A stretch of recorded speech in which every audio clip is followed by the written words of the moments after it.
I brought a handmade gift to Thanksgiving, a quiet offering of memory stitched into fabric. My daughter-in-law, her voice a silken blade honed by years of quiet resentments, told me to leave the trash where it lay on the floor. I did as she asked. I left it there, along with a silent, two-word directive to my attorney that would ensure they awoke the next morning to the deafening silence of a vanished $28 million trust, their gilded cage suddenly, irrevocably, empty. "Eleonora, you're not even his real mother in spirit," she had announced, her voice ringing with the clarity of a death knell in the suddenly silent dining room. "You're just a woman who got pregnant, lied about it, and has been clinging to this family like a ghost at a feast. You don't belong in this house." My ears rang with a high, piercing whine, the sound of a cord snapping taut after decades of strain. For a fleeting second, I thought I had misheard, that the ambient noise of the holiday, the clinking of silverware, the murmur of conversation, the distant laughter of children, had twisted her words into something monstrous. But the silence that descended upon the table was a suffocating confirmation. No one moved. No one spoke. Forks hovered mid-air, suspended in disbelief. Wine glasses paused at lips. Even the baby in the high chair, my granddaughter, had gone still, her wide, innocent eyes fixed on the unfolding drama. I blinked once. Twice. The image before me sharpened into a cruel tableau. Sabrina, my son's wife, the woman I had once given a job when she was a desperate 19-year-old with larceny in her eyes. The woman I had shielded from a criminal record when I caught her stealing from the cash register of my bakery, the one sanctuary I had built for myself out of flour, sugar, and sheer will. The woman who now stood before me, clad in designer silk and flawless makeup, looking down at me as if I were a piece of dirt to be scraped from the bottom of her shoe. She stepped closer to the table, her movements fluid and deliberate, a predator circling its prey. She bent down, her manicured fingers plucking the gift I had placed by the hearth just an hour earlier. It was a table scarf, a humble thing sewn from the soft, worn cotton of my late husband's favorite shirt, a faded blue plaid, soft with memory, each stitch a silent prayer whispered by my own hands. It had taken me 3 weeks to make, every thread soaked in a quiet grief and a stubborn, enduring love. Sabrina held it up between her thumb and forefinger, as if it were a soiled rag. Then she let it drop to the floor. Deliberately, with a theatrical slowness, she stepped on it, the pointed heel of her crimson shoe digging into the fabric. Into his memory. "You want us to keep this trash? As some sort of legacy?" she spat, the word trash echoing in the cavernous silence. "Take your lies and your cheap, sentimental crafts and get out of our house." In that single brutal act, as her heel pressed down on the ghost of my husband, I felt something inside me shift. It wasn't the white-hot flash of fury I might have expected, nor the familiar, dull ache of pain. It was something colder, clearer, a pivot, a tectonic realignment from a lifetime of silent bearing to a sudden, crystalline moment of becoming. I did not cry. The well of my tears had run dry years ago. Instead, I felt my pulse begin to pound behind my eyes, a muted, rhythmic drumming, like fists on a series of locked doors, demanding to be let out. My jaw clenched so tight I thought my teeth might crack under the pressure. Every breath I drew tasted of copper, of blood, but I held it all in, contained the explosion just as I always had. Slowly, with a grace I did not feel, I reached down and picked up the scarf. The fabric was still warm, faintly smelling of lavender and the Sunday mornings it had once known. The imprint of her heel was a perfect crescent, a bruise on a memory. My hands shook, not from weakness, but from the sudden, violent awakening of something ancient and deep within me. I brushed the imaginary dirt from the fabric, an automatic, tender gesture, like wiping dust from an old photograph. My eyes stung, but not with the hot tears of shame or rage. No, they stung with the cold, clear water of memory. Because in that instant, I was 19 again. I was on the cold, unforgiving tile of a hospital floor, my uniform torn, my body a landscape of violation, my voice raw from screaming the same 4 words over and over again. I did not ask for this. No one had believed me then. Not the doctor, not the nurse, not the police officer who took my statement with a bored, dismissive air. Not even my own mother, who had looked at me with a mixture of pity and shame, as if my body were a crime scene I had somehow invited. And now, 40 years later, in a house built on my silent sacrifices, it was happening again. Except this time, I was not a terrified, powerless girl. I was a mother, and this was my son's house. And he, Liam, the child I had raised through every storm, the anchor of my life, sat at the head of the table, his eyes downcast, his silence a deafening accomplice to my humiliation. Not a single word, not even a whisper in my defense. I straightened my spine, feeling the vertebrae click into alignment. I smoothed the tissue paper around the desecrated scarf and reached into the pocket of my coat. The crisp edge of an envelope crinkled beneath my fingertips. That envelope had waited in the dark for longer than most people wait for justice. Inside it, a single handwritten note containing 3 simple words: "The grace period has expired." This quiet promise, this long-dormant insurance policy, was about to become my voice. It was about to become my power. As I turned to leave, the performance behind me had already resumed. Plates were being passed, drinks were being poured, the laughter now pitched a little too high, a little too forced, as if trying to plaster over the gaping wound that had just been torn open in the fabric of their carefully curated evening. But the music had changed. I was no longer the invisible, muted underscore to their comfort. This time, I was the composer. And I was about to conduct the final, devastating symphony. The first time I saw Sabrina's name, it was scrawled in an aggressive, loopy cursive on a hastily filled-out application for a cashier position at my small bakery, The Gilded Spoon. It was 1998, and the bakery was the only thing in the world that was truly mine. I had opened it a few years after Liam started high school, when I could finally afford to turn my stress baking into something more than a means of survival. I named it after my mother, though I never once told her that. Some wounds, I had learned, never truly close, even when you dust them with powdered sugar. Sabrina, at 19, was a study in sharp angles and cheap bravado. She wore too much black eyeliner and not enough patience. She showed up late to her interview, smelling faintly of cigarettes and defiance, and proceeded to lie about a fictitious past job at a cafe that had never existed. She couldn't name a single type of sourdough starter, but she possessed a bright, sharp smile that could slice through butter and a palpable hunger that I recognized because I had once felt it myself. Against my better judgment, I hired her. I believed in giving young women second chances. Lord knows I could have used one myself at that age. She worked the counter, and for a few weeks things were fine. She had a knack for upselling cinnamon rolls and charmed the elderly regulars. But then, the till started coming up short. $20 here, $50 there. At first I dismissed it. My math, perhaps, or a mistake by the evening manager. But the discrepancies continued, growing bolder. One evening, I stayed late, pretending to work on inventory in the back office. From the shadows of the kitchen, I watched as Sabrina, moving with the quick, confident grace of someone who had done this many times before, slipped a thick wad of 20s from the cash drawer into the pocket of her apron. I stepped out from the darkness, the scent of yeast and betrayal clinging to the air between us.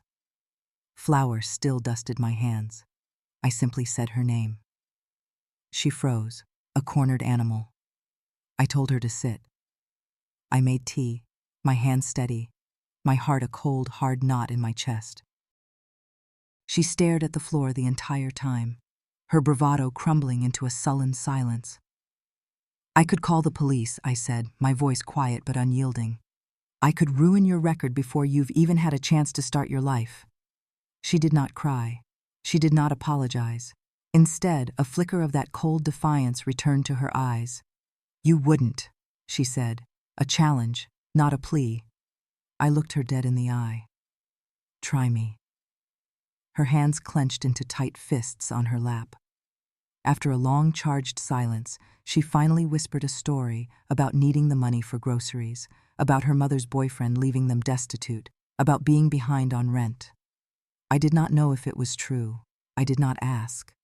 I simply pushed the cup of tea towards her and told her to leave. No police, no public scene.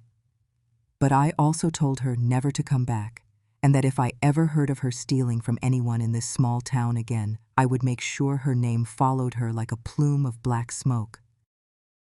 She walked out that night without a backward glance, and I never expected to see her again. But fate, it seems, has a penchant for cruel, ironic twists. 3 years later, my son Liam brought her home for dinner. They had met at some campus event. She had enrolled in the local community college, studying marketing. She wore nicer clothes now. The eyeliner was more subdued, but it was the same sharp, predatory smile. Liam was utterly, blindly besotted. He told me she was strong, independent, real. I said nothing. What could I say? That the brilliant, ambitious woman he was falling for was a common thief? That I had caught her red-handed, lying to my face?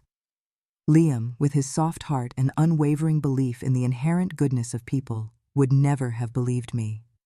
He would have seen my warning as jealousy, as an attempt to control his life. He believed in people the way I once believed in promises, completely, without reservation, and with a blindness that bordered on reckless. I watched them fall in love, and it was like watching a lit match drop into a field of dry, brittle grass. The proposal came quickly. She moved in even faster. And then, my slow, methodical erasure began.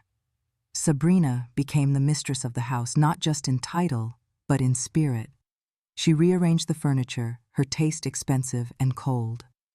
My photos, one by one, began to disappear from the walls and mantelpieces, replaced by sleek, impersonal art. When I asked Liam about it, he mumbled something about a new aesthetic. My visits, which had once been spontaneous and welcome, now required advance notice, scheduled like a dental appointment. The cruelty was never overt, not at first. It was a masterpiece of subtlety. Her compliments were always laced with a fine acidic vinegar. "Oh, Eleonora, I love how you still use those old sewing machines. It's so authentic." Or, "It must be nice not having to worry about work stress anymore. Your pies are great, but Liam and I have started watching our carbs." Liam would just laugh, oblivious. He always laughed. I began to see less and less of him, not because he didn't love me. I still believe in his own way, he did. But because love means very little in a house where respect is no longer served at the table. Then came Liam's big idea, a software startup aimed at helping small, local businesses streamline their inventory. It was a clever, personal concept, born from watching me struggle with my own bakery's ledgers for years. He poured his savings into it, quit his stable job, and took a massive risk. I supported him, cheered him on, until it all began to fall apart. The venture was hemorrhaging money. Poor planning, a misjudged market, a prototype that took far too long to develop. One by one, the investors pulled out. Liam was weeks away from losing the house, the car, everything he had built. I found out through a neighbor, not from him. I drove over that day, the dread a cold stone in my stomach, and asked him point blank what he needed. He wouldn't look at me, his shame a palpable presence in the room. "I can't ask you to bail me out, Mom." "You're not asking," I said, my voice firm. "I'm offering." He finally broke down, the sobs of a boy in a man's body. I did not hug him. I did not say, "It'll be okay," because I had said those things before to people who had thrown them back in my face. Instead, I went home and made a call. My late husband, God rest his soul, had left me with nothing but a mountain of debt when he died. But I had paid it off, slowly, brick by painstaking brick. And when I rebuilt, I built in silence. I had invested in small, unglamorous things, little-known tech stocks, long-term bonds, CDs. I never touched the earnings, never told a soul. By the time Liam's company was on the verge of collapse, I had amassed a quiet fortune. But I did not simply write him a check. I did it on paper, through my attorney, a formal binding contract. I created a trust under my name, the Meridian Legacy Trust, funneled the investment through it, and made Liam the operational head, giving him the capital he needed to resurrect his dream. But there was one clause, buried deep in the legalese, a clause my lawyer and I had crafted with meticulous care.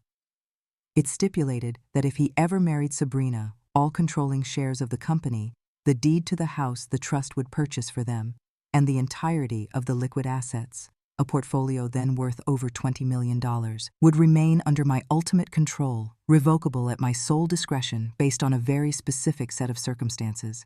We called it the dignity clause. It was not an act of revenge, it was an act of protection. Because I knew the kind of woman Sabrina was, and I knew what she was capable of when given access to power. Liam, desperate and humbled, signed the documents without question. Maybe he never read the fine print. Maybe he thought I would never enforce it. Maybe he believed that his love would be enough to change her. They were married 8 months later in a lavish ceremony funded by the trust. Sabrina never knew about the clause. Liam never told her.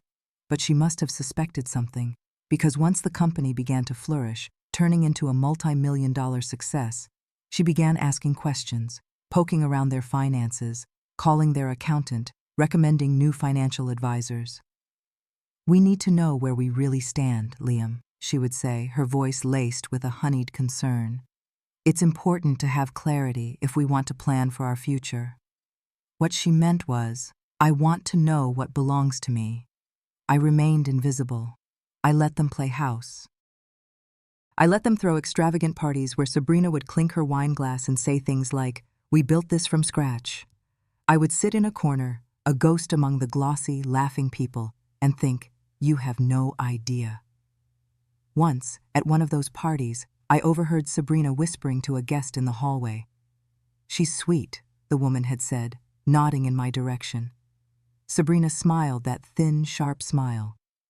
"She means well, she's just old school. Thinks sewing gifts is the same as being present." I had been present for every scraped knee, every parent-teacher conference, every childhood nightmare. I had been present when Liam had his first panic attack at 12, when he cried on my shoulder after his first girlfriend dumped him, when he broke his arm skateboarding and blamed himself for the medical bills. Sabrina had been present for the glitter, but glitter doesn't hold a foundation together. Dust does. I kept watching, quietly, from the porch, from the back row of church, from the sidewalk as they drove past in cars I had paid for. I waited, until this year, until that Thanksgiving table, until those words, "You're not even his real mother in spirit." I suppose, in her mind, that finally made me disposable. But what she had forgotten, what they had both forgotten, is that women like me do not break. We settle. We observe. And when the time is right, we remove the very ground they are standing on, without making a sound. The morning after Thanksgiving, I woke early. Not from habit or restlessness, but from a profound and unfamiliar stillness. The kind of preternatural quiet that follows a devastating storm. One you did not cause, but no longer fear. I brewed my coffee the old way, in a French press that Liam had once called quaint, the rich, dark scent filling the small kitchen of my real home. Not the pristine, soulless colonial where Sabrina played hostess, but the quiet, slightly creaky two-bedroom house I had kept in my name all these years, tucked behind a row of pine trees with a mailbox that leaned slightly to the left. It was mine, and no one else's. As the frost outside began to melt in the pale morning sun, I knew that somewhere across town, a courier in a dark suit was ringing a doorbell. At precisely 8:06 a.m., Sabrina opened her front door, wrapped in a silk robe, her face a mask of irritation at the early disturbance. She was not expecting a man holding a thick, legal-sized envelope. "Sabrina Turner?" he asked formally. She blinked, annoyed. "Who wants to know?" He handed her the documents. "You and your husband have 15 days to vacate this property. The home is no longer under your name. The revocation follows Clause 22, the Dignity Clause, of the Meridian Legacy Trust Agreement. which both you and Mr. Turner signed 3 years ago. All terms were legally binding and reviewed by your independent counsel at the time." "What?" she snapped, her voice cracking. "That's a mistake. This is our house." "It is not," the courier said, his tone flat and impersonal. "Ownership was never legally transferred. You were temporary residents under the Eleanora Harper residential grant, which has been formally revoked." Liam appeared behind her, rubbing the sleep from his eyes. "What's going on?" The courier nodded at him. "Mr. Turner, your company has also received formal notice. As of this morning, all controlling shares and financial controls previously under your name have been reassigned to the primary trustee." Sabrina's face went a ghostly white. "Wait, what do you mean reassigned? You can't just take our house. Our money." "It was never yours," the man said plainly. "Miss Harper retained all rights. You signed the agreement, Mr. Turner." "Clause 22 has been activated." "We'll fight this," Sabrina hissed, her voice a venomous whisper. "We'll call our lawyer." The courier simply handed her a business card. "You'll want to start here. That's your mother-in-law's attorney. He's already several steps ahead." And with that, he turned and walked away. By noon, the news had begun to seep into the digital world. A small but well-respected financial news blog published an article with a headline that was both brutal and precise. "Just a ghost at the feast. Humiliated mother revealed as secret matriarch of 28th Mile. Tech fortune. Revokes son's empire after viral Thanksgiving video." The article included snippets of the now viral clip, which my grandson Noah had quietly recorded and passed to me. It showed Sabrina mocking my hand-sewn gift, laughing at me eating alone, calling me a walking guilt trip.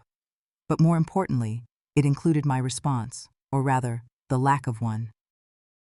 The camera had caught my silence, the profound, unshakable dignity in it. That was the part that broke the internet. Comments poured in by the thousands. She sat there with such grace while they tore her apart. Imagine treating the person who raised you like that. That scarf was worth more than their entire house in emotional value. TikTokers created duets, pairing Sabrina's cruel words with footage of war memorials and mothers greeting their soldier children. A viral hashtag emerged. Hashtag the dignity clause. Someone even started selling merchandise. T-shirts that read simply, "Activate the clause." By the end of the day, Sabrina's curated Instagram world was in flames. She tried turning off the comments, which only fanned the inferno. She posted a tearful apology video, her makeup flawless, the lighting studio perfect. "I just want to say," she began, her voice trembling with practiced sincerity, "that I didn't mean any harm. Families are complicated. Sometimes things are said in jest." The video was screen-recorded, re-uploaded, dissected, and mercilessly dragged. People were not buying it, because the world had seen the truth. And the truth wasn't a staged apology. It was a quiet, elderly woman picking up a crushed piece of her heart from the floor, brushing off someone else's footprint with a grace that no longer needed defending. Liam's company, once the darling of the local tech scene, crashed within 72 hours. Once the 60% controlling interest transferred back to my hands, I immediately declined to renew several key contracts upon which their entire Q4 projections had been built. I had not come to destroy, but I would not continue to enable. Key investors, spooked by the public scandal and the sudden shift in leadership, pulled out. The press spun the story with glee. Startup darling implodes after hidden matriarch withdraws support. Liam called me 5 times. I did not answer. He sent a desperate message through my lawyer, begging for a moment to explain. But explanations come before betrayal, not after. His final voicemail was softer than the rest, the voice of a broken boy. "Mom, I didn't know how bad it had gotten. I swear I didn't mean for it to go that far. I was just trying to keep the peace." And perhaps he was. But peace built on the silence of one woman is not peace, it is erasure. And I was done being erased. Sabrina was dropped by her PR firm. Several of her high-profile clients publicly denounced her. Local news stations camped outside their, now my, house. I declined all requests for interviews. I didn't need a camera to validate my story. It was enough that the world now saw what had been seen so clearly all along by one little boy, my grandson, who had slipped me that USB drive like a lifeline. I had dinner with Noah a week later, just the two of us at a quiet Italian restaurant. He asked me, his young face serious, "Grandma, are you happy they got what they deserved?" I sipped my tea, considering the question. "I'm not happy they fell, sweetheart," I said finally. He looked confused. I smiled, a real, genuine smile. "I'm just glad I'm no longer the one holding them up." The following month, I moved out of my old home. Not because I had to, but because I didn't want to live within walls that remembered their footsteps, in rooms haunted by the silences I had swallowed for years. I wanted a space where my quiet wasn't an apology, but a form of permission. With the liquidated assets from the trust, I established a foundation. On a sunlit hill just outside of town, we built a place. It had a name I hadn't chosen, but one that the board of women I'd appointed insisted upon. The simple, carved wooden sign at the end of the driveway read, "The Eleonora House, a place for unwritten chapters." It was a small, sunlit retreat, part community center, part residency, part healing space. No therapists on staff, just women, gardens, books, and comfortable chairs that didn't creak when you leaned into them. We didn't speak much. That was the point. Some days, I sat on the wide, wraparound porch and stitched quietly while other women planted herbs in the communal garden. Some days, I taught a young girl, a runaway, how to knead dough until it sighed into the shape of something familiar and warm. Some days, I just sat. Peace, I learned, has no grand ceremony. It just arrives, quietly, on its own time.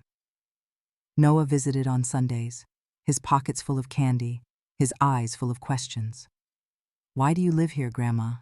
he asked one afternoon. "Because I like the silence," I told him. "But your old house was big," he countered. "It was loud, too," I replied. He nodded as if he understood. And maybe, in his own way, he did. He sat beside me on the porch swing and said, "Mom says you ruined everything." I paused my stitching, the needle hovering over a piece of linen. "Do you think I did?" I asked him gently. He shook his head emphatically. "No, I think you just stopped pretending." I reached for his small hand and squeezed it. He grinned. "You're like a silent superhero," he added. I laughed, a sound that felt surprisingly light. "Is that what I am?" He nodded. "The quiet kind, the kind that waits until the very last chapter to show her power." A few weeks later, a local news station asked to interview me. Not about the scandal, which had started to fade, but about the Eleonora House, about resilience, about the art of rebuilding a life from the ashes. I said yes. We filmed on the porch. I wore the same simple cardigan I had worn the night I mailed the envelope. The young interviewer asked the expected questions, and then she leaned forward, her expression earnest. "Do you think you got revenge?" I looked at her and then past her, at the camera, at the quiet, rolling hills behind her. "No," I said, my voice clear and steady. "I didn't get revenge." She blinked, surprised. "I just stopped forgiving people who weren't sorry." There was a pause. The only sound was the wind rustling through the pine trees. "I didn't want to punish them," I added. "I just wanted to stop pretending that I wasn't hurt." The final scene of the broadcast was a slow, lingering shot of the table scarf, the one Sabrina had crushed beneath her heel. It was framed now, under protective glass, hanging in the main hall of the Eleonora house. The camera zoomed in slowly until only the words I had stitched into the corner were visible. It was a quote I had read once, a truth I had finally earned the right to claim. "You don't lose family, you lose illusions." Then the screen faded to black, and the world, finally, was quiet. If this story stirred something in you, If you have ever been overlooked, silenced, or quietly cast aside, then you understand why I had to tell it. Because revenge doesn't always come with a shout. Sometimes it walks on soft feet, holding a pen, not a knife. And sometimes, the loudest form of justice is the profound, unshakable peace that follows the silence. If you want to hear more stories like this, true stories from the quietest woman in the room, then go ahead and subscribe to Grandma True Stories. Every week, I'll share another truth they thought I would forget. But I didn't. Because wisdom doesn't fade, it waits. And now, it speaks.